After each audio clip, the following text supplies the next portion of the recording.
Hey everyone, welcome to the Hey Hannah podcast. I'm your host, Dr. Maya Fields, but to my friends and those who know me well, I'm just Maya.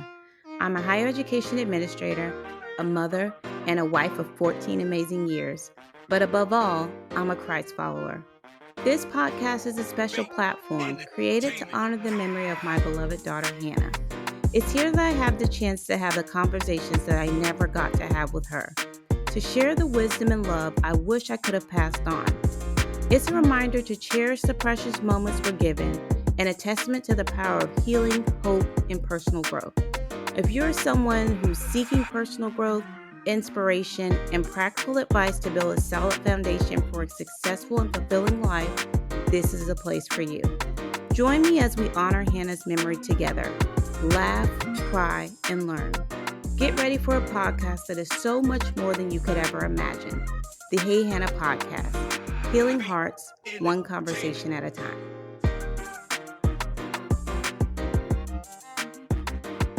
Welcome back to another episode of the Hey Hannah podcast. We are going to learn a lot today and have a good time today, as we typically do.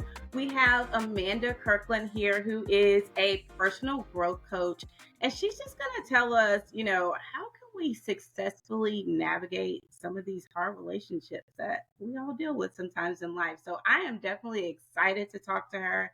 And I'm also excited to hear her story. So Amanda, thank you so much for coming today. We are so excited to have you. I'm looking forward to getting into a conversation with you, and we'll see where it goes. All right. So you describe yourself as a self proclaimed self care practitioner. Tell me a little bit about how you arrived to the area of work you're in now. Accidentally. Sometimes that's the best. Yeah, I mean, I know you're more of a spiritual religious based on some of the, things I've read and listened to.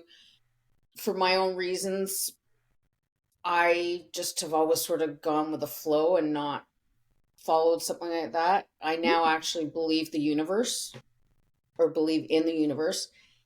And I was in real estate development for 30 years. A project I was working on was coming to an end, and I had to basically decide whether to stay in the industry or do something different. And it looked like I was not going to make the same income, have the same freedom, responsibilities staying in the industry. And I was used to having a lot of freedom in the job and the role I was in. So I started doing research in terms of like, what does someone do at 50 some years old when they're trying to make decisions about what to do?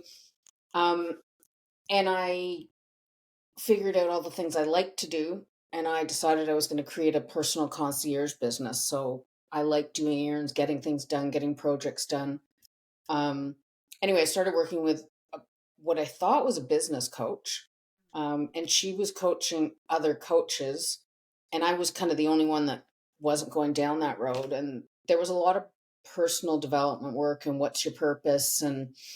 Um, and I don't know how one thing led to another, but the next thing you know, we'd shifted from me being a service based business to a solution. So I was going to work with busy individuals um, who was wearing sort of the word busy as a badge. Yeah.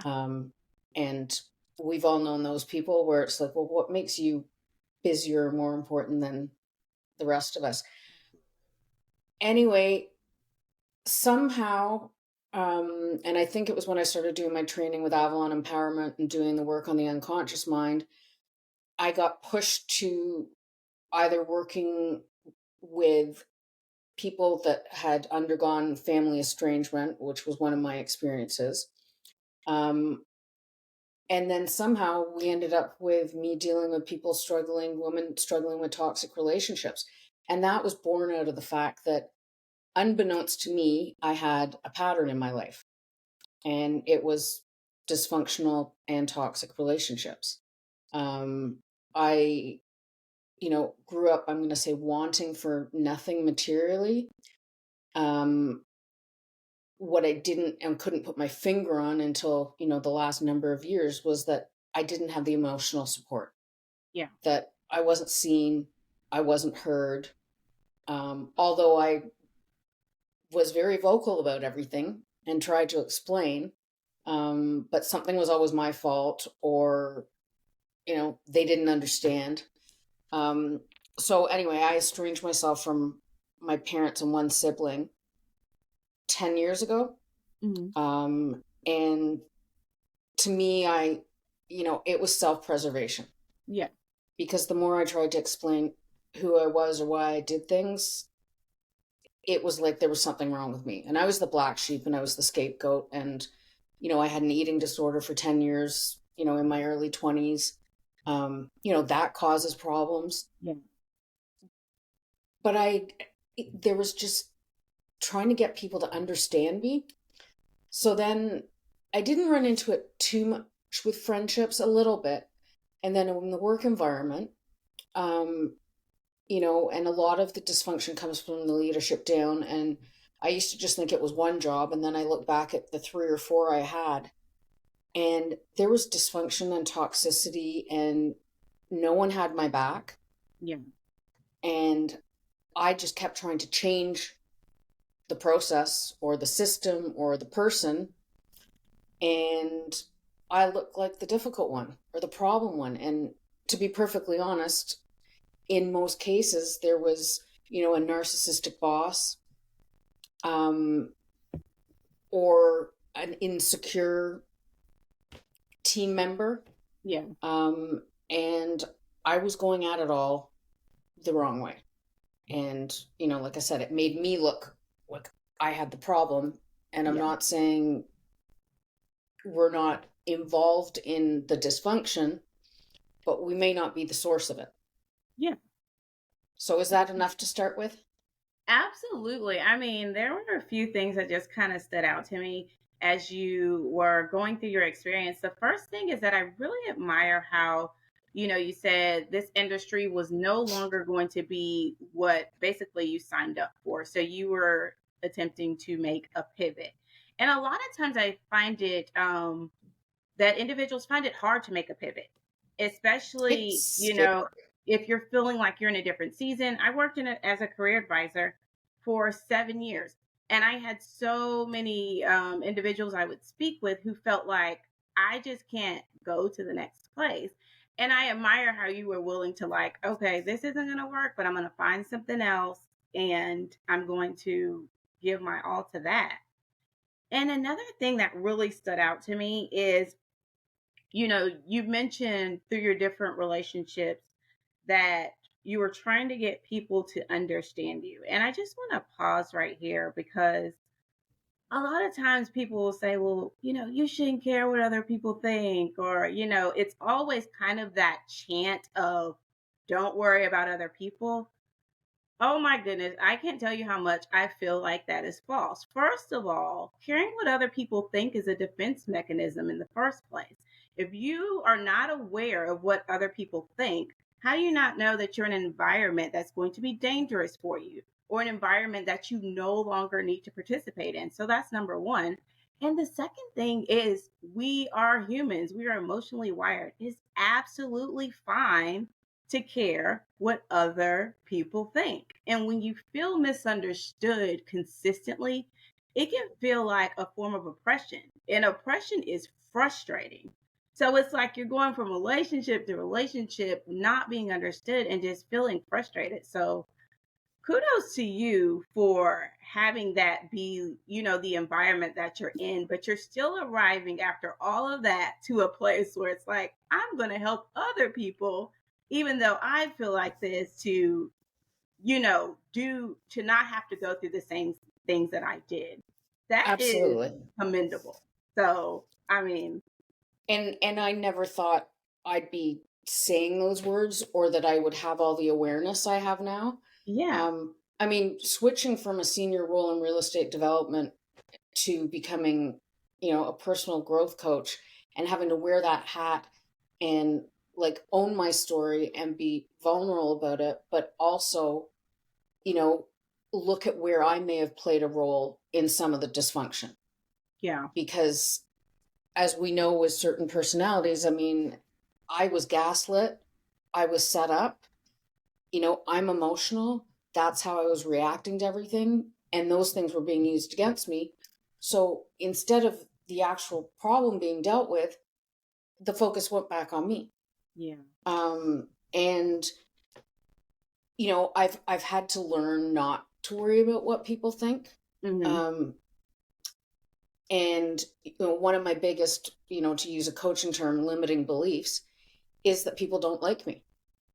And there's a game I play with myself sometimes and clients, and it's like, how is that a problem? How is that a problem? Mm-hmm. Getting to, and some of it is, again, not being acknowledged, or like that I've done something wrong, or why don't they like me? And I never really thought about it the way you say, it's a defense mechanism.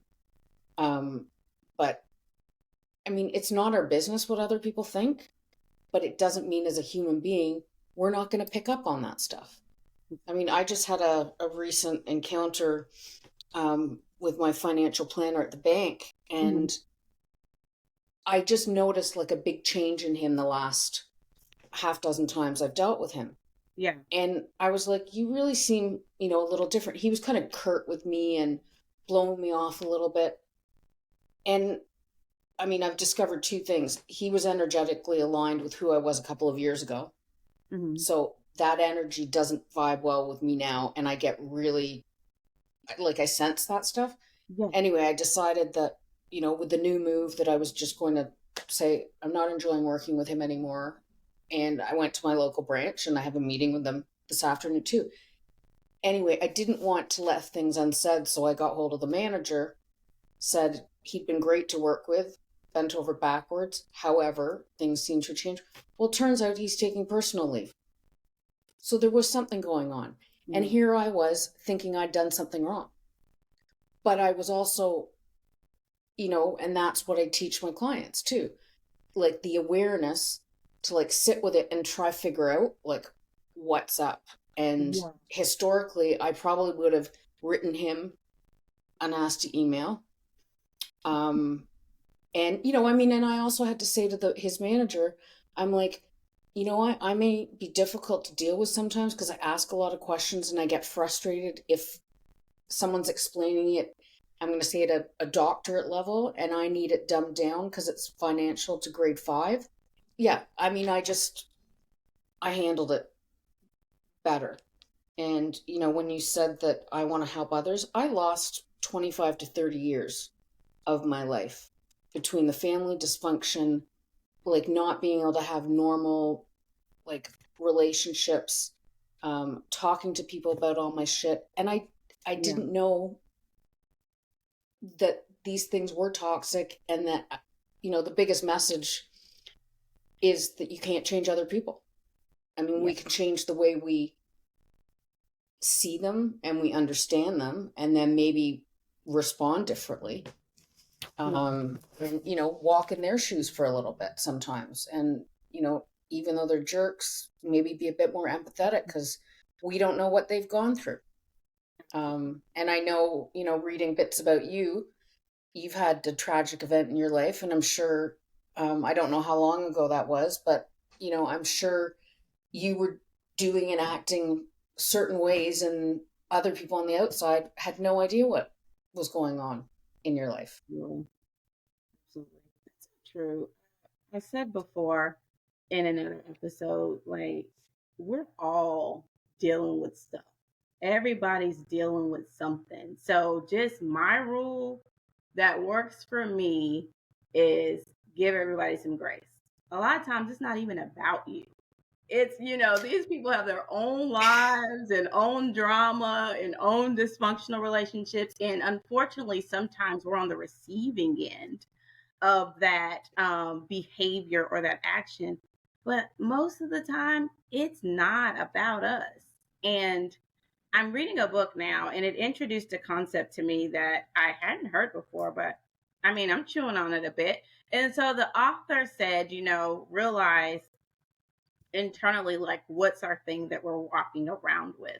And you mentioned, something similar, like not being heard, but his was insecurity. And so when he processed situations, knowing that the primary motivator for him is that he is insecure, when he took that reflection time, it's like, okay, let me process this appropriately, because I know that my first radar is I'm insecure, so I'm ultimately going to default to certain things when I say, like, this is how I'm going to interpret it. But Mhm. he did talk about doing a lot of personal work to get there. I don't know, and you can tell me this as a coach, like, how difficult would you say it is to get clients to do that deep, hard personal work to realize, like, what are the internal things that are motivating them in shaping how they define interactions? I mean, the first step is someone knowing that there's problem, not problem, and then solution. Yeah, And when someone is reaching out, they're acknowledging that there's something going on. yeah. Um, but the problem somebody comes to me with is actually not what the problem is.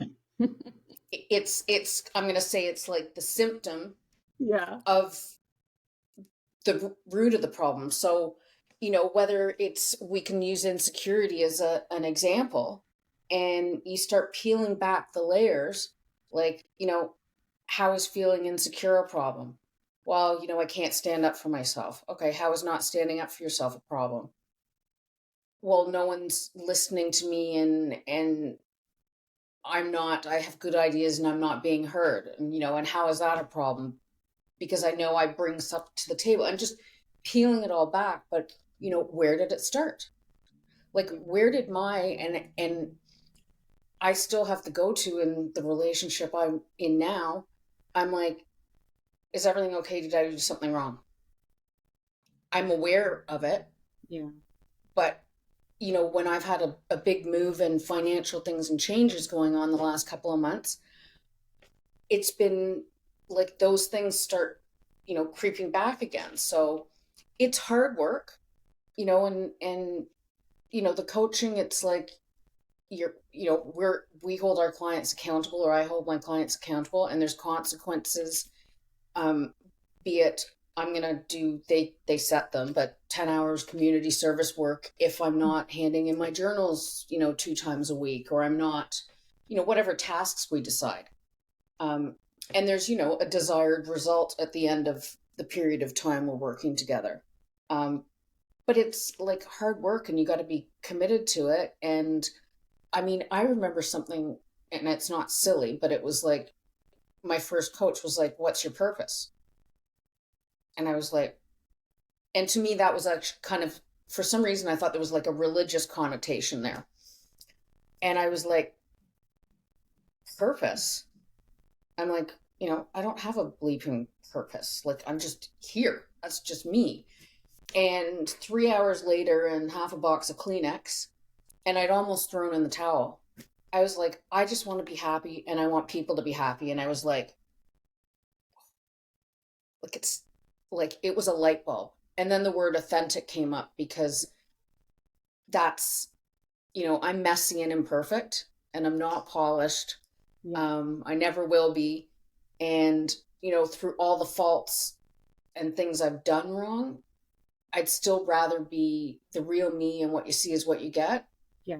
than someone with a bunch of secrets, and one face for friends, and one face for work, and one face for something else. So yeah, and then it sort of evolved into just, I believe it's like our birthright to be seen, heard, loved, supported, Yeah. unconditionally. Hmm. I was told I was loved and I did well, but I know there was a but. Yeah. What your experience is just really, when you told me about the individual who walked you through like 3 hours of a conversation to ultimately end at what you realized was a purpose for you, it just warmed my heart to hear that for one, that person took the time to help you as another person arrive to a purpose, because you felt like you didn't have I one. didn't think I God, had one. I was Oh, just going through, and I still get imposter syndrome sometimes, but yeah. then I do something called joy stacking, and it's like, okay, where was I 6 months ago? Well, this is my 34th podcast I've been a guest on as of right now. I've got a list of subscribers. I'm working with clients, looking for more clients, obviously. I enjoy doing the one-on-one work. Yeah. I have done a few like workshops and master classes, but I think um, that's where my sort of skill set is, being empathetic and being intuitive too, and being able to put together a lot of pieces. And that, like I said, it's from some of my lived experience, Yeah. like I said, family estrangement, dysfunctional workplaces, um, toxic leadership, the eating disorder and how that ties in. And, I did traditional armchair therapy for 25 years. Yeah. It got me through the days, Mm-hmm. but it was more going in and telling stories. Mm-hmm. And, in the coaching, it's not reliving things, it's trying to figure out why the brain's doing certain things. And, I mentioned before we started the a lot of the work we do is, or I do, is with the unconscious mind. And that's not a woohoo thing. It's like, this is your conscious 10% from the neck up, and your unconscious is the rest of the 90%. And it runs the show.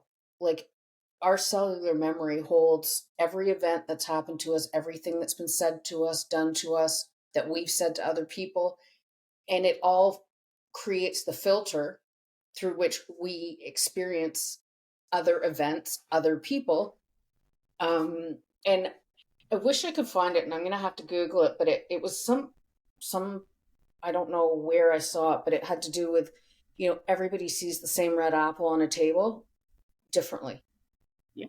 So you could, and that is based on the filter, and all our filters are different. And that stuff may be common knowledge. I didn't know any of that stuff. And it doesn't have to turn you into a woohoo person. It's just, it gives you more awareness and understanding of human behavior. Does it explain or um, justify some people's? No. Well, I shouldn't say it may explain some people's behavior. It doesn't justify it. Yeah. But What you said made me think about, how much beauty it is and the importance of diversity. And the reason I say that is obviously my other hat is I do work in higher education, but a lot of times people don't really understand like the importance, like the real importance in the beauty and diversity. And you hit the nail on the head. Everyone sees a red apple, but they view it differently. It's because we all have a perspective that's shaped by our lived experience. So if we ever want anything we operate in, whether it's an organization, your business, your podcast, whatever it is, to function at the highest ability, we need the perspective of other people because we all have had different lived experiences. So I'm glad that you said that because it just really drove that point home for me. Um, Another thing that you touched on, and I was going to ask this question, but it was kind of interweaved in your conversation, so I want to make sure it stands out. What's the difference between a coach and a therapist? Like, why would I not just go to my therapist, my counselor, my pastor, whoever, versus going to a coach? What would I experience differently by working with a coach to get through these, navigate like the difficult relationships? yeah, and like I touched on briefly I mean, I'm not knocking traditional armchair therapy at all. Yeah. And I think it's probably a lot different, and a lot of the therapists are using different tools now, Mm-hmm. than when I was going. But it was more talk therapy. So you're talking, and there's someone that's listening, and that, in my case, was supportive. Mm-hmm. But he never explained that my mother checked the box for 26 out of 27 traits of a narcissist. Gotcha. And not that in my 20s or 30s, like, would it have changed the dynamic or the relationship? In my instance, I actually do not believe it would have. Yeah. I think in some cases, you know, like I couldn't go to her and say, you're this, that, and the other. But would I have, as a young adult, maybe approach things a bit differently? I probably would have, but, Mhm. could I change the fact that she drove a wall between me and my father? No. Yeah. Anyway, that gets away from where you're. He didn't give me any tools or insight into that.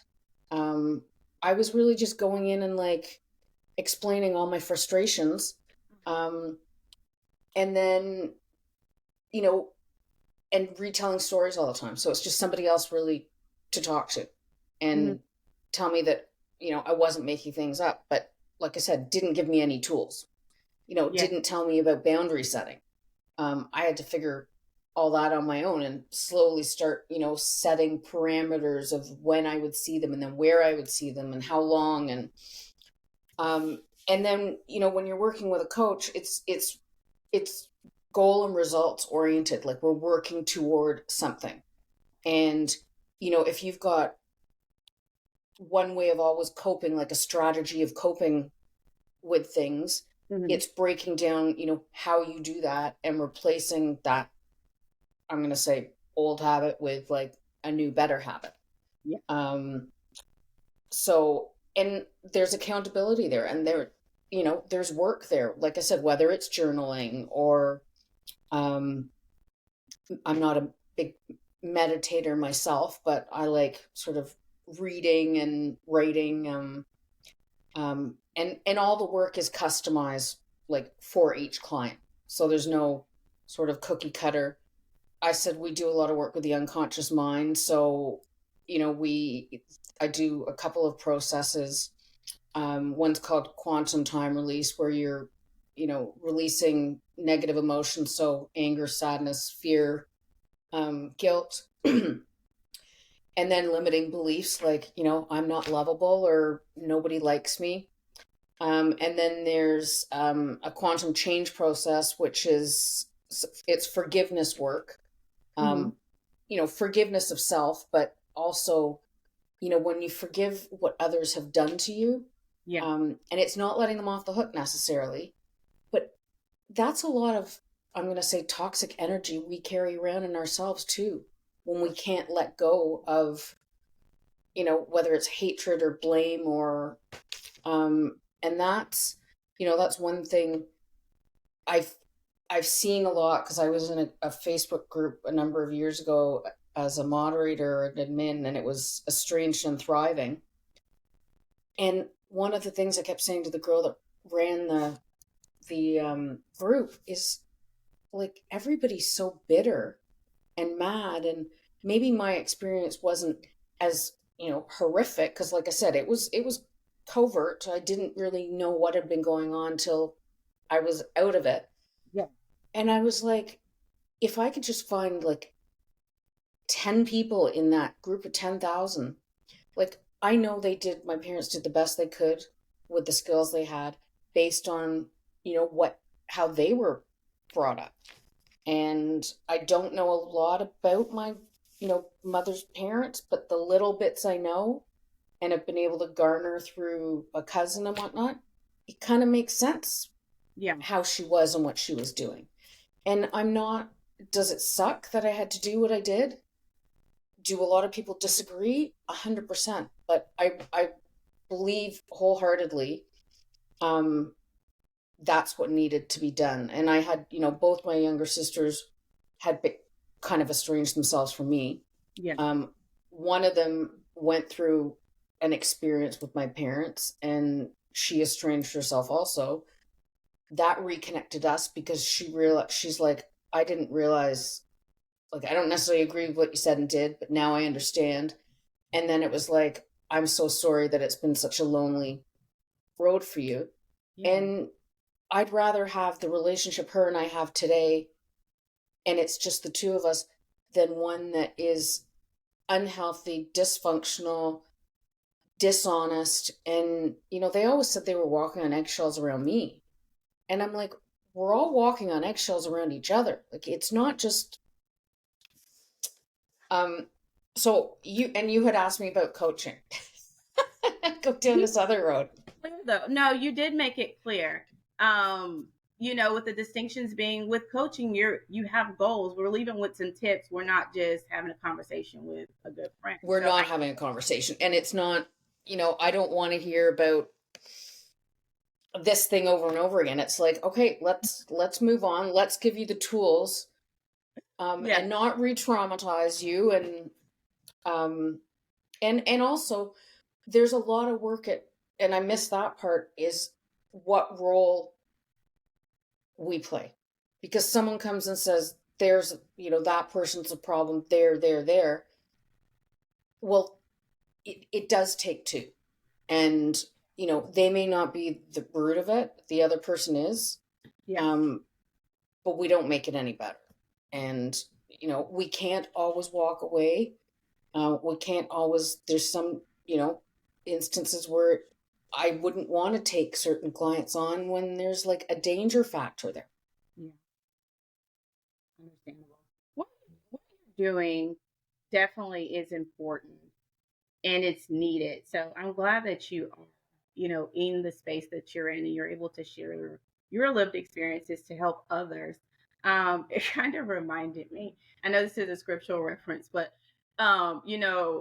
when two people are gathered, that God is in the midst because people, it's messy. It's hard to, sometimes relate in a healthy manner with other people. And I'm making light of the scripture, obviously, but it's true. It's like we need some assistance when even one other person joins along because doing life with other people can sometimes be very hard.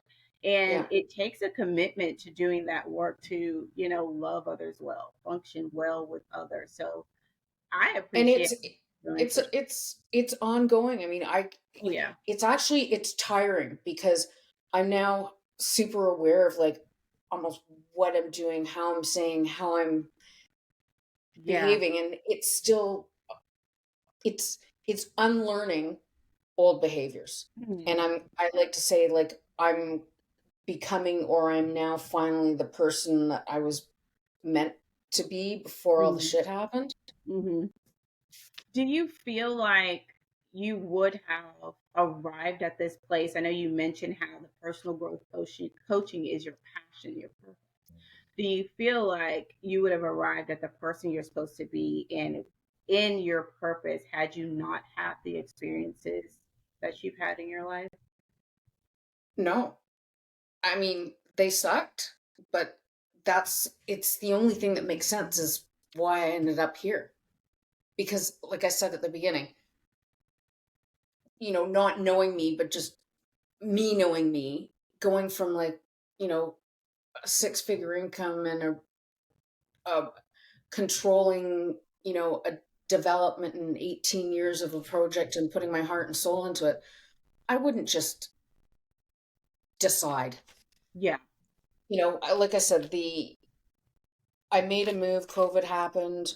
I knew the project was coming to an end. I made a choice to figure out something different. I started working with a coach. Someone who'd known me for years said, I think you'd really like this Avalon Empowerment. So I'm like, and that was where I got all my coaching certification from. And, I worked with them for 2 years, and just the pieces just kept falling into place. Yeah. And I now have, some like-minded, um, support people around me.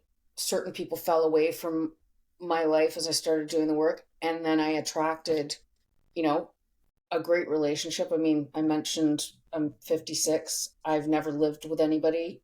Hmm. Um, Apparently, I'm his forever girl, and I'm hoping he's my forever guy. But all these things happened as a result of me starting to work with a coach. So For it's sure. not inexpensive. It's it's hard work and it's time consuming, um, but it's worth it, because I wouldn't be in my new house with him, with renovations going on in the background, had I not taken all those steps. So, and it's not a 25-30 year process.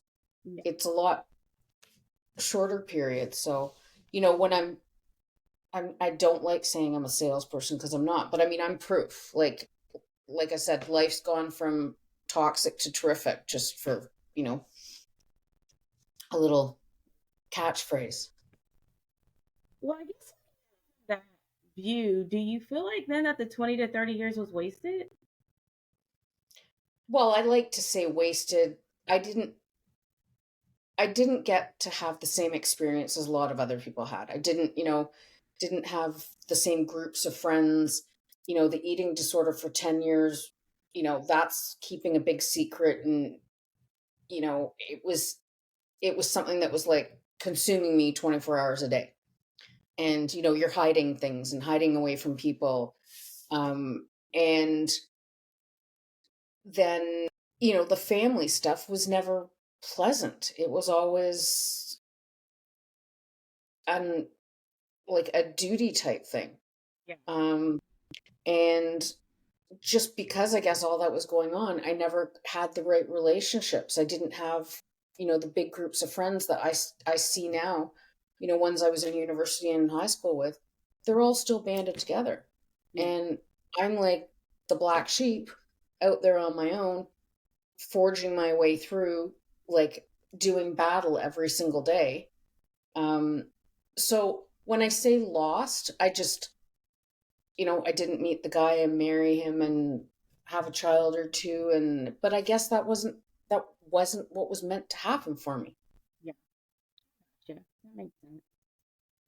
And you are a wealth of knowledge. I could literally just keep going on and on talking to you. You have a lot of good information. Um, so tell me, how can we find out, our listeners, about, getting into a coaching program with you? Like, what do you offer? How can people get plugged in, and how can they follow you to hear more about, the type of information you share? Um, you can follow me on Instagram and Facebook at Amanda Kirkland Coach. Okay. And my website is amandakirkland.com. So those are fairly straightforward. I Easy know you'll enough. share those in the show notes. Um, I, like I said, normally I'll do an initial contact call with someone. We spend 30 minutes just seeing if we're the right fit and what someone's goals are. And then from there, analyze, you know, what we think is best, whether it's a one-on-one 6-week breakthrough package or just a, set frame of time, weekly coaching package. And then I mentioned there's the QTRs and the QCPs, which don't mean anything to anyone. It's just the results we're looking to achieve. You don't need to worry about how we're going to get there. I'm going to take you there. And you can book the virtual coffee or the grit strategy session. I can give you my Calendly link to leave in the notes. There's a link on my website. And then there's also a small registration page, and I have an ebook, 4 Secrets Strong, Gritty Women Need to Know to Rise Above Toxic Relationships. And I think that's about sums it up right now. That information for you all in case you didn't have a pen in the show notes, so you will be able to get that information. Amanda, we end every show with the same question. So we are all listening to you to hear what is the best piece of advice that you've received. That you can't change other people. And it's really simple. And it's hard to make that part of your, I'm going to say, mindset. But, all we can do is change how we're responding and how we're participating in the interaction. And sometimes just by changing and adjusting our behavior, there can be shifts in somebody else's. And, I know that, I can't go back and redo some of the boardroom meetings with a certain individual that always comes to mind. But maybe if I hadn't tried to put him in his place, justifiably so, he wouldn't have been such a thorn in my side for years and years. What a valuable lesson to learn. And you are absolutely right. We can't change anyone. We can only control ourselves. So, Amanda, thank you for joining us. I appreciate you giving your time to us and sharing your story and the resources that you offer. Hannah's Hive, thank you so much again for tuning in. I hope that you walked away with some great information. I sure did. And until next time, take care. And that's it. I'm out of here. Thank you so much for joining us on this episode of the Hey Hannah podcast. We hope that you found inspiration, insight, and encouragement in our conversation today. If you enjoyed this episode and want to stay connected with us, be sure to like, subscribe, and review the Hey Hannah podcast. Your feedback helps us reach more people and spread our message of love and wisdom. You can also follow us on social media at Hey Hannah Podcast. Find us on Facebook, Instagram, and TikTok to stay updated on all the latest episodes, behind-the-scenes exclusives, and engaging content. And for those of you who prefer the visual experience, catch the video versions of our podcast on our YouTube channel. Just search Hey Hannah Podcast and hit that subscribe button to never miss an episode. For even more Hey Hannah goodness, visit our website at www.heyhannahpodcast.com. There you'll find updates, bonus content, and join a community that embraces you with open arms. Your continued support truly means the world to us. Together, let's spread love, share wisdom, and honor every precious moment. Because here at Hey Hannah, we believe that life is meant to be lived well. Remember, a new episode of the Hey Hannah podcast is released every Wednesday, so mark your calendars and be sure to tune in. Thank you again for being a part of Hannah's Hive. Until next time, take care.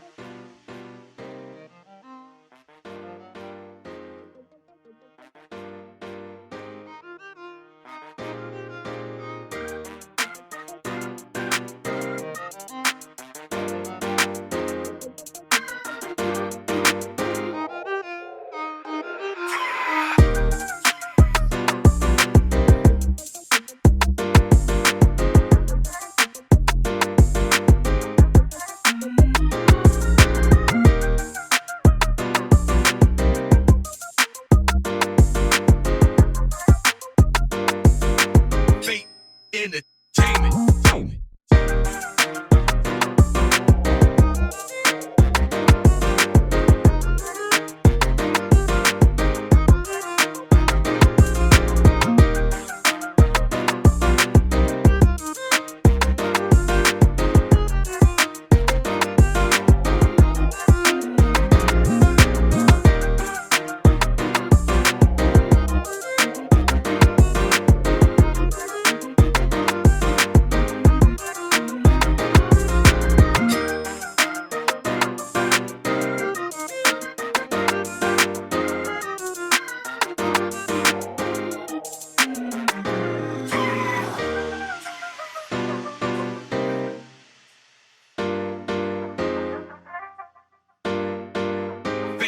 Entertainment.